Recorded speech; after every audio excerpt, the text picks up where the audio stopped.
ଦର୍ଶକ ବନ୍ଧୁ ତୁ ରାଜା ମୁଁ ରାଣୀ ସିରିଏଲ ଆପଣମାନେ ଦେଖିବାକୁ ପାଇବେ। ରାଜ ଆସି ଏକୁଟିଆରେ ବସିଥିବେ, ରାଣୀ ଆସିବେ। ରାଜ କହିବେ, ତମେ କାହିଁକି ଆସିଛ ମୁଁ ଭଲ ଭାବରେ ଜାଣିଛି। ମୁଁ କଥା ହେବା ମୁଡରେ ନାହିଁ, ମୋତେ କଥା ହେବା ପାଇଁ ବାଧ୍ୟ କରନି। ଏମିତି କହି ରାଜ ଚାଲି ଯାଉଥିବେ, ଆଉ ରାଣୀ ହାତକୁ ଧରିଦେବେ।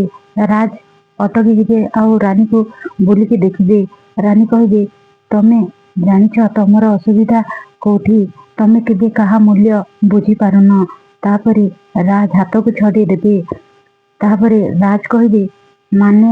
ରାଣୀ କହିବେ, ମାନେ ଏଇଆ ଯେ ତମେ କାହାର ତମ ସାମ୍ନାରେ ଯିଏ ଥାଏ ତମେ ତାହାର ମୂଲ୍ୟ ବୁଝିପାରୁନ।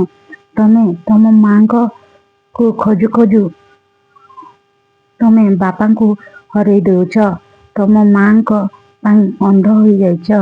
ରାଜ ଆଉ ତମ ବାପାଙ୍କ ଲୁହକୁ ବୁଝିପାରୁନ।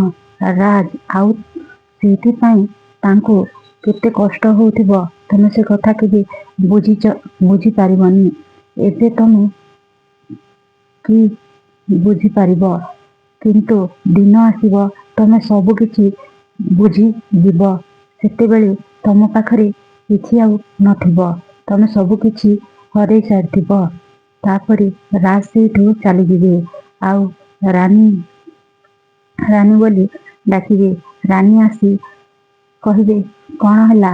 କାହିଁକି ଏଡେ ଜୋରରେ ରଡ଼ି ଛାଡୁଛ? ରାଣୀ କହିବେ, ଇଏ କଣ କରୁଛ ତମେ କୁହ, ତମେ କଣ କରୁଛ? ରାଣୀ କହିବେ, ତମେ କଣ ଜାଣିନ କି ଏଇଠି ତମ ସହିତ ଗୋଟିଏ ଝିଅ ବି ଏ ରୁମରେ ରହୁଛି? ଯାଅ ଆଗ ସାର୍ଟ ପିନ୍ଧ। ରାଜ କହିବେ, ସାର୍ଟ ପିନ୍ଧିବା ପାଇଁ ସାର୍ଟ ଥିବା ଦରକାର। ଆସ ଦେଖିବ ପୁରା ଆଲମାରିଟା ପୁରା ତମ ଜିନିଷ ଭର୍ତ୍ତି ହୋଇ ଯାଇଛି, ଆଉ ତମେ କହୁଛ ସାର୍ଟ ପିନ୍ଧିବା ପାଇଁ? ମୋ ଆଲମାରିରେ ଡ୍ରେସ ନାହିଁ। ତାପରେ ରାଣୀ କହିବେ, କୋଉଟା ତମ ରୁମ୍? ଏଇଟା ମୋ ରୁମ୍ ବି, ମନେ ରଖ। ଏମିତି କହିବ ରାଜକୁ। ରାଜ କହିବେ, ଏବେ ବାହାର କର। ତମେ ବାହାର କର। ମୁଁ ବାହାର କରିବିନି। ଏମିତି କହିବେ ରାଣୀ। ମୁଁ କଣ କରୁଛି ଏବେ ଦେଖ।